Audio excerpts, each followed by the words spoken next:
Beyond the Clef is presented by Director's Choice. Welcome to Beyond the Clef, going further with your music program. I'm your host, David Beal, and I'm joined by my guest, Jeff Jones. Thanks for being on, Jeff. Oh, it's my pleasure. Thanks for asking. Yeah, and Jeff is the director of bands at North Mesquite High School. He is also the creator of Jones Leadership and the creator of Maestros in Minivans, one of my personal favorites. Oh, thanks. I appreciate it. And I was just looking on the website. Really exciting. Season 3's coming up pretty soon, and I saw Chris Martin on there, Correct. principal Yep. trumpet, New York New Phil, York right? Philharmonic, yes. Wow. How'd you get him on? He was in Dallas performing with the Dallas Winds. And Okay. so we had the opportunity just to coordinate with those guys. We just went for a quick drive one morning before rehearsal. See, that's easy. Just set him up, drive him around. All right, cool. And then you were telling me right before the show you had somebody else that you're kind of teasing yet or not? Yeah, I think by the time your folks see this, it'll be time. It'll be out there. But basically, the closer on season 3 is going to be Leonard Slatkin, the conductor of the Detroit Symphony Orchestra. Wow. That's really cool. Well, I'm excited to look forward to that project. Thanks. So, what we're going to talk about today is organizing the band director life or the choir or orchestra director life. Jeff, you're one of my mentors.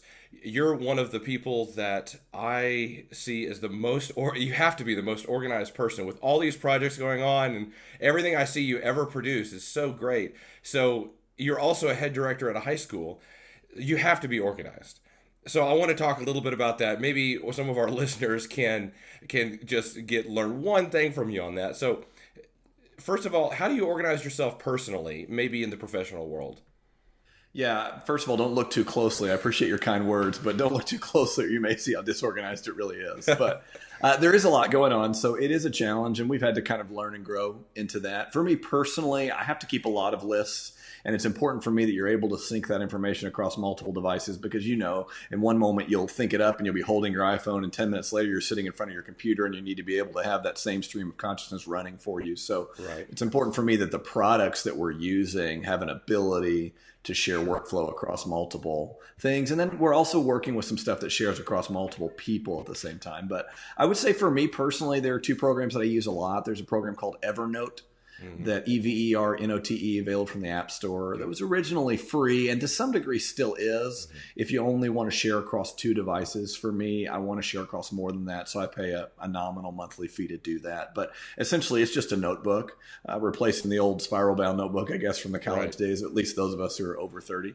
And I use that to kind of keep a running to-do list in there, as well as to make notes about, this conversation we've had today or people that I'm going to communicate with on different subjects. You mentioned the Maestros and Minivans. There's a notebook set aside for that where each guest has their own note, if you will. And so I'm working through before we meet them as we're doing all our research and background stuff. I'm looking at that there. But then also as we go into the editing phase, I make my edit notes there and keep the kind of stream of consciousness going so that I can refer back to that. I ended up using I was using Evernote, but when it kind of went away from the paid Right. market, I was okay, and I was actually paying for it, but my assistants, the people I'm working with, weren't okay with that. And our district is a Microsoft services district, and we get Microsoft 365 as part of what we're doing.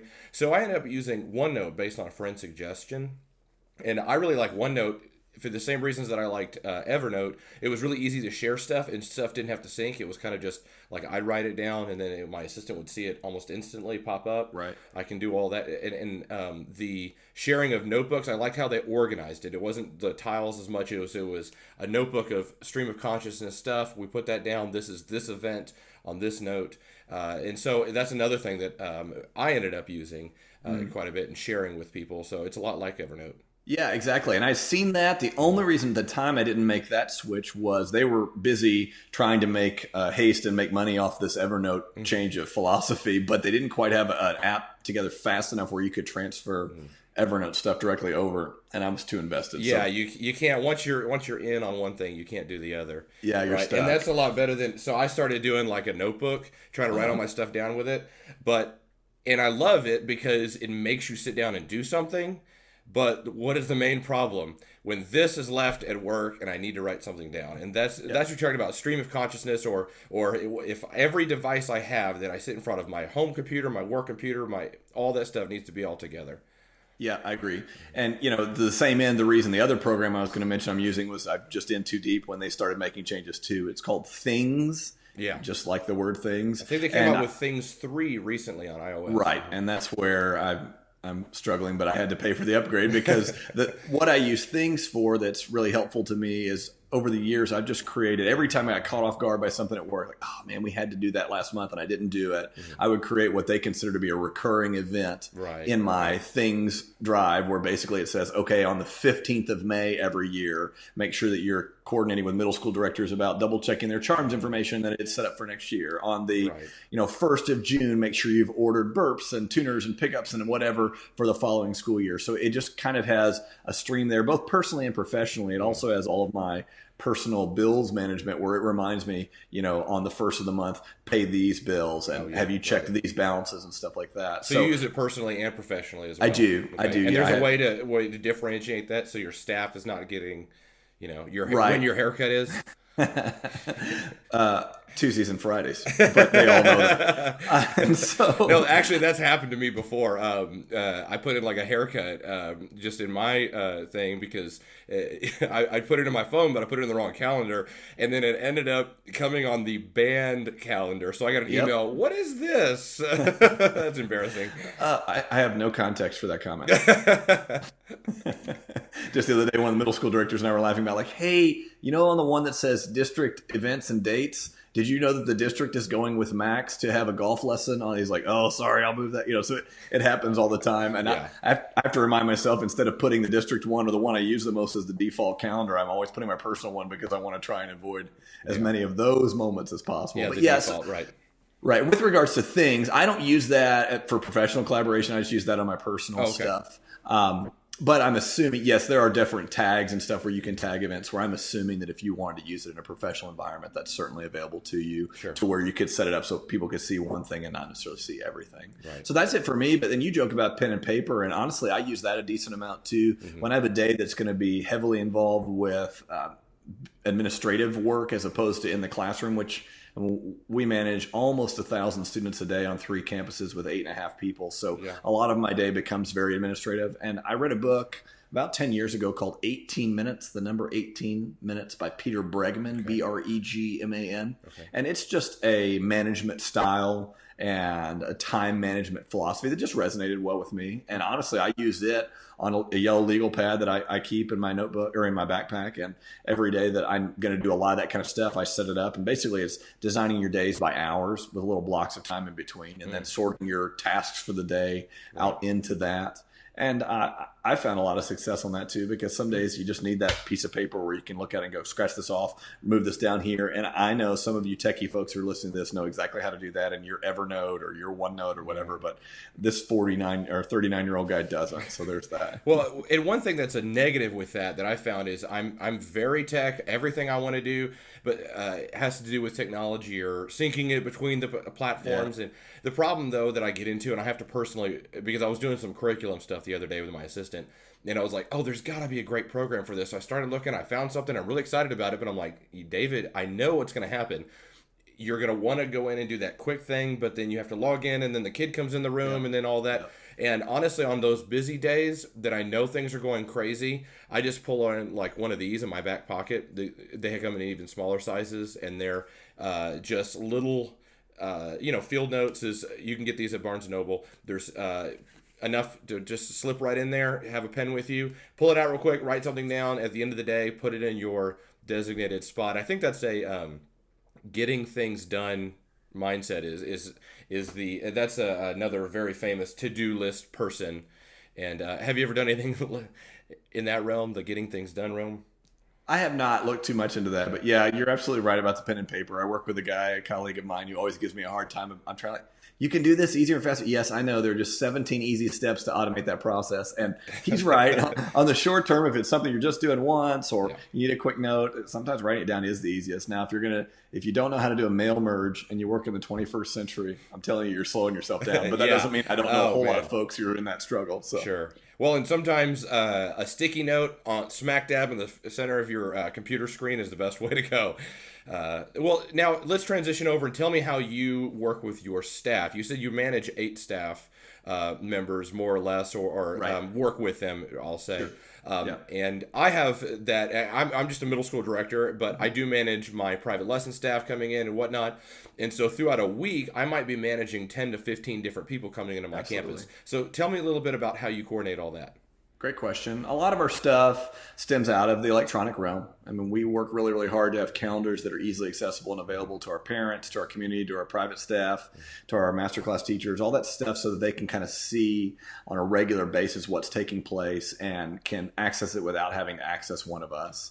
And then beyond that, we have monthly staff meetings for the cluster where we meet in the office at 7 o'clock in the morning, sometimes earlier than that, and take the opportunity to sit down for 30 or 45 minutes and kind of work through what's coming up.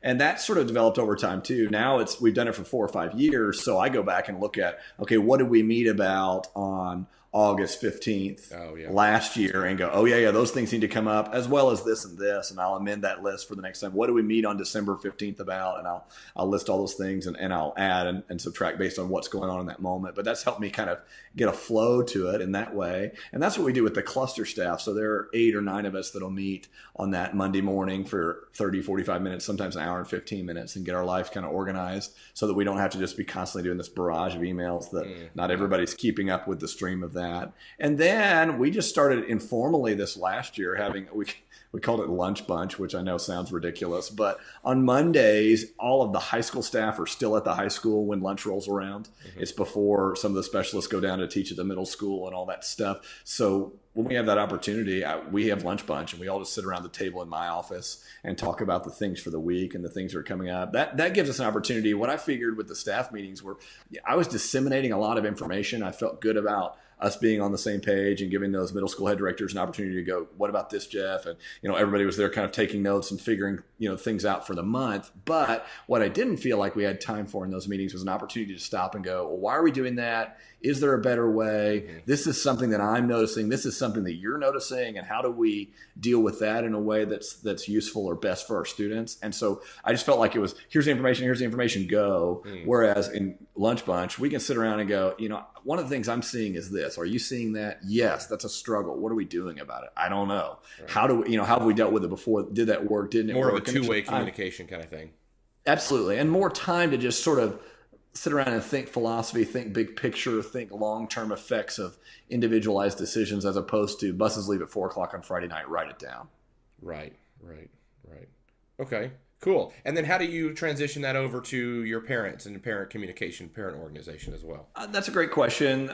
On our staff, there's another one of my colleagues who's responsible for kind of disseminating the majority of that information through a weekly newsletter. We do the weekly newsletter using MailChimp, which is a free service for most of the user bases that you guys and I would need. So you can have a lot of subscribers and send a decent amount of mail for free. And it's professional looking. It looks good on mobile devices. It looks good on the desktop. It looks good in the web. It'll share to your social media sites, etc. So throughout the fall, we publish one of those every single week because we're moving so much that we want the parents to know what's going on for that week. And again, you can save those over multiple years. So when we get ready to do this year's first football game mailing, we don't have to go back and reinvent the wheel. We can go and look at what we had and just rebuild it and retool it for the new information that's there. So we start with that, and then we try to work social media as much as possible. The majority of our parents are on Facebook now, so we run a lot of our stuff through there, whereas Facebook started as a way to reach the kids. It's not that anymore. And so we use that, and I always joke with the kids, look, take your parents' phone, hijack it, go like our Facebook page. I know you never look at it, but let them be able to see it. And so we disseminate a lot of that information that way. We also work Instagram, Snapchat. We use those things more with the kids. The Instagram feed is a way for them to see and for us to celebrate great things that are going on in our program. We don't put a lot of nuts and bolts information out that way. Mm-hmm. And then the Snapchat is really just an opportunity to entertain our kids. And there's another guy on staff who enjoys that. And we celebrate some things there, and you see some cross posting there, but the majority of that's just trying to keep kids entertained and let them have a good time with that. For the nuts and bolts of all our real-time communication, we use Remind, which I think is pretty familiar for a lot of folks. If not, I think it's remind.com. But essentially, it's text messaging based. You can send documents, you can send photos, you can send quick updates. We have, I think, 12 or 13 different Remind groups, depending on what you're in and involved in. And so, we have a Remind feed for parents and students and Winter Guard and Drumline and Wind Ensemble and Symphonic Band and Concert 2. And, so there's a way for those kids to get that information. And yeah, you're in actually the real one time. that turned me on to Remind Oh yeah. 4 or 5 years ago when it first started, when it was Remind 101. Yes. And the first thing you said, it was you and I were both at the Texas Tech Band and Orchestra Camp, and you were just talking about how you were on a band trip, and you said, "Hey, watch this," and then you to the person sitting next to you, you sent the message, and then everybody came out.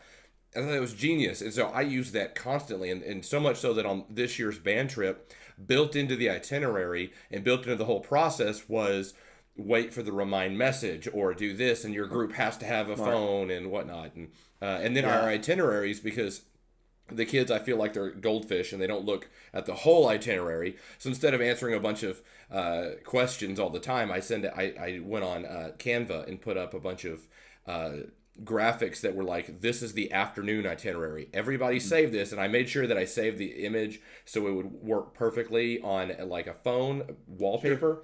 And so they didn't have to ask the questions. Here's it just on their wallpaper. Send it out through Remind, get it out to them, and then I used it as a social networking thing too. We were stuck in traffic in San Antonio once, and it was about an hour, and so I ended up saying, okay, here's a meme contest. Send your best meme. And then I can't believe AT&T didn't cut me off because I had 150 messages in about 3 minutes. Not joking. So maybe suggest against that, but I really like communicating through Remind, and I think that's almost the exclusive way, because now I feel like parents aren't really going with email. They aren't really reading emails. Well, because you get so much stuff. Mm-hmm. Your email inbox now is what your mailbox was 20 years ago, where you take half of it and throw it in the trash. Oh, yeah. Nowadays, you just throw the whole mailbox stuff in the trash. But, your email inbox, half of it is just trash. And so you get so tired of looking there, and you see 3 paragraphs of stuff and you're going, not happening today. And you just delete and move on, or you throw it in a folder and you don't really read it. And so, we're trying to get quick bursts of information out. And, one of the things that you mentioned that is a funny story. I'd forgotten about that from the band trip. But honestly, to some degree, I think our kids really like it because there seems to be a level of professionalism there, that they constantly want to feel like they're adults and seem like they're adults. Yeah. And so, I got tired of just running around yelling and screaming at theme parks, just trying to get people's attention, not because they were doing anything wrong, but because, you can't hear over this or that or the cotton candy guy or whatever.